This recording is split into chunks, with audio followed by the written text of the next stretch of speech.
Welcome back! This game has taken us to outer space, to cyberspace, and now to inner space, inside the body of one Stellar Santiago, who we have to save from being taken over by Sharpay. Unfortunately, we have hit a snag in the process. Namely, we've run out of fuel. But since the program disk we got from Dr. Bellow said there were nanites around here anyway, I guess we should take a look around and hope that Stellar has a filling station somewhere in her body. Somehow I think that's unlikely. So let's check outside. It's pretty sticky out there. Maybe you should wear your EVA suit. Okay, let's wear our EVA suit then. You don't actually need to wear the helmet, but you do need to take it with you.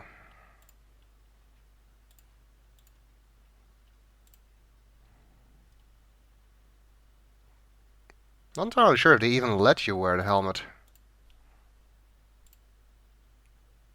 They do. You can take it off again.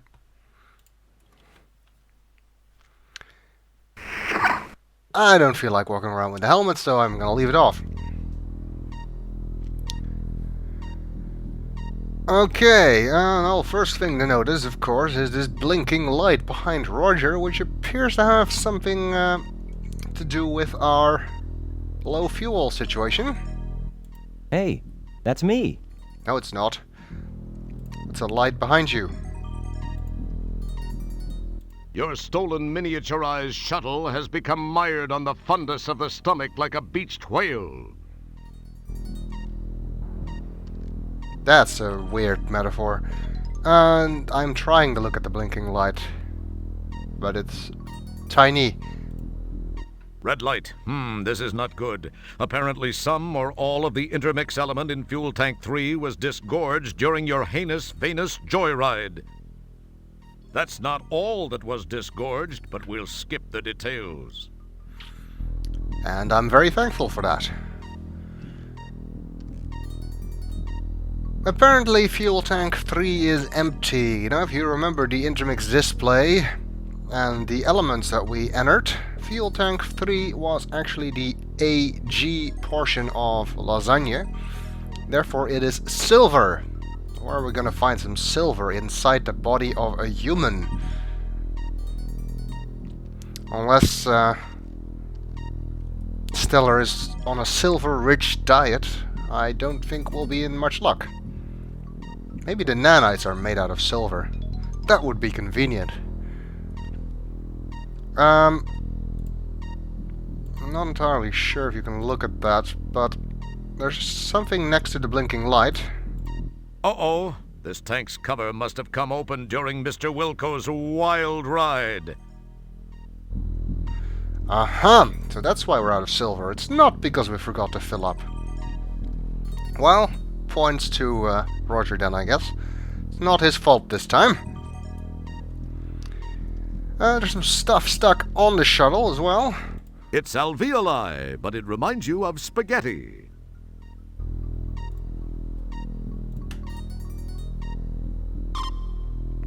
And we can take that with us. Sort of like these weird bulbous sacs. You're the first one on your block to actually possess someone else's alveoli. I guess that's likely to stay that way. And we still have the morphine syringe with us.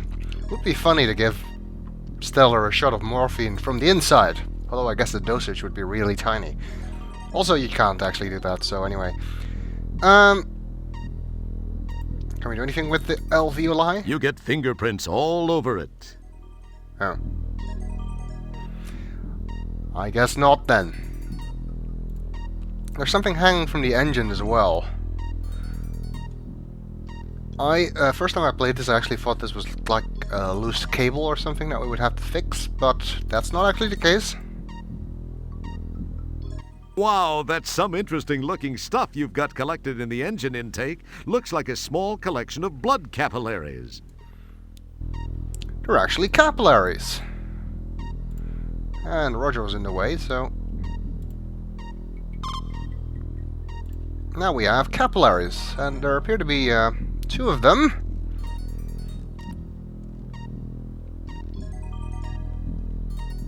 Can we do anything with those? What, was that supposed to be clever?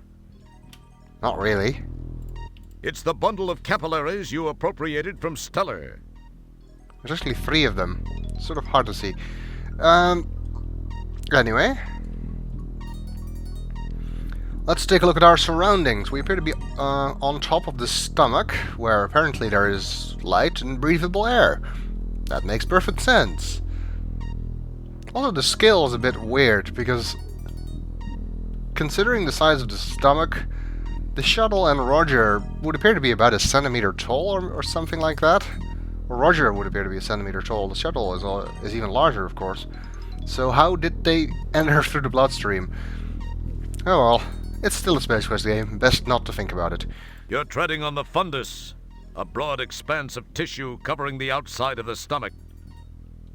For some reason, doing so gives you the feeling of being a one-man army. After all, an army does travel on its stomach. Yes, but an army does not travel on someone else's stomach, I think. I don't know what that big round thing is. I'm a janitor, damn it, not a doctor.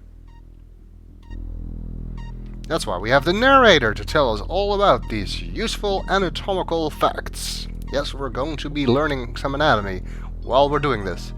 What's this thing? Oh, that looks real nice. But we won't be told what that is. You're treading on the fundus, a broad expanse of tissue covering the outside of the stomach.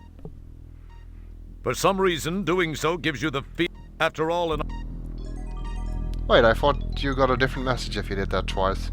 You're treading on the fundus, a broad Okay, I've changed my mind about doing this. Is it too late? Can I still back out gracefully? But as soon as the words spring gazelle-like from your lips, you regret them. You're here to do a job. You're here to save Corman Stellar Santiago from a fate worse than death. As if having you inside her wouldn't already be considered such a thing. That's right. I'm Roger Wilco, damn it. Man of action. Savior of the galaxy. A man trapped in the body of a woman. Wait, that didn't come out right. Right! That made perfect sense.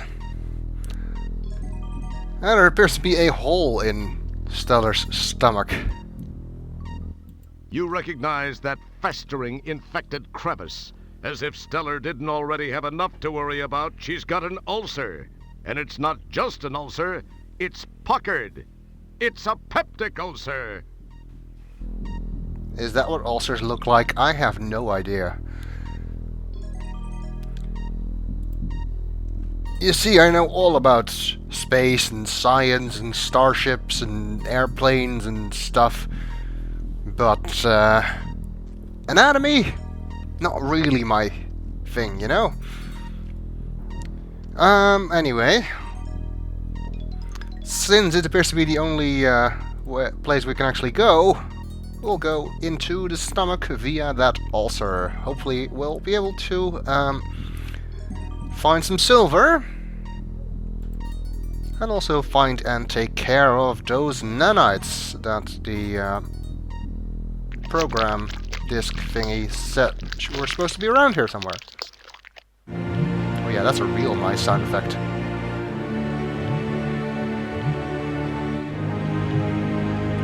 Okay, it's the stomach. The uppermost portion of the stomach gathers together here in a purplish, puckered, flesh-draped, sphincter-like drainage outlet.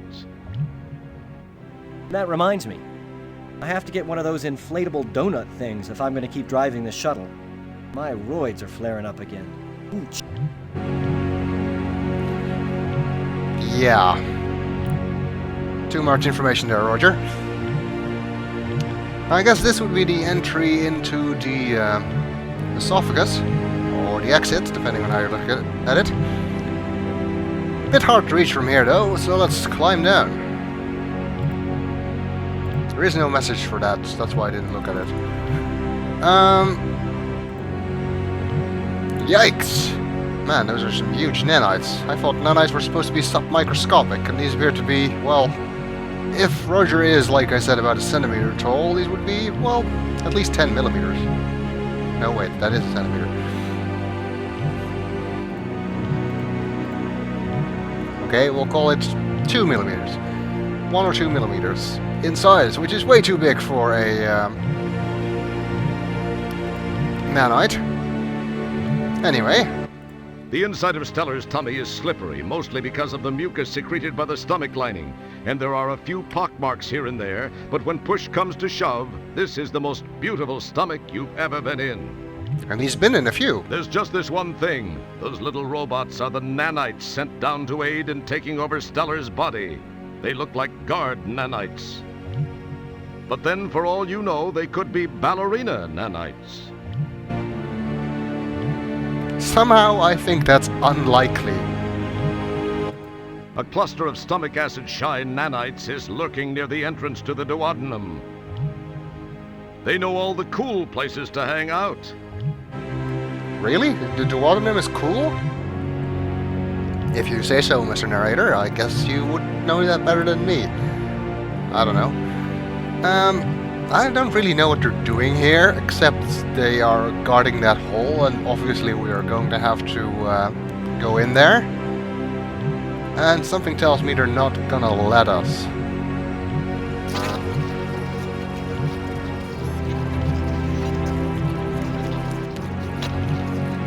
My goodness, those little guys are efficient. However, based on how they left your boots behind, you might consider some odor eaters.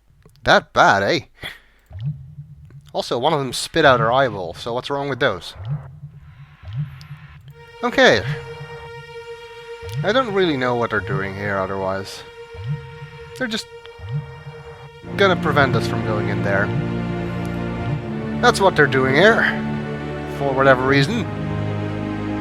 There's nothing in there that they're actually supposed to be guarding, unless they happen to know that we're looking for silver, and know that there's silver down there.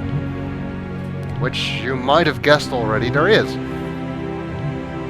Although, we'll have to travel a wee bit further before we get there.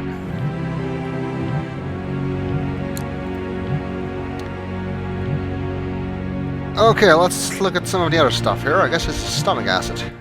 As do most computer game characters who find themselves in sequels of sequels, you stop the action to reflect on your past exploits. You realize you spent a lot of time looking at the contents of your own stomach.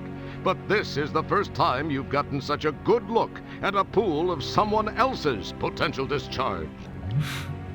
The pools are deceptively still and shallow. They look harmless, but they're seething with pepsin and hydrochloric acid, a chemical brew of protein-dissolving, bacteria-destroying glop, strong enough to dissolve almost anything, especially organic life forms like yourself.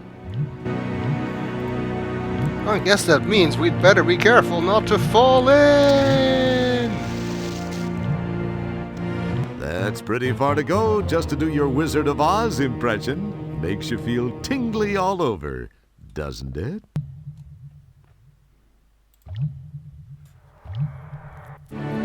Well, I guess we finally have a body of water where it makes sense that you die if you get into it.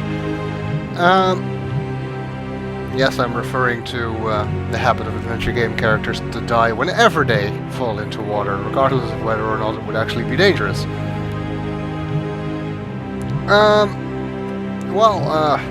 Let's not do that again, but we are going to have to find a way to get rid of those nanites. But we'll do so in the next video.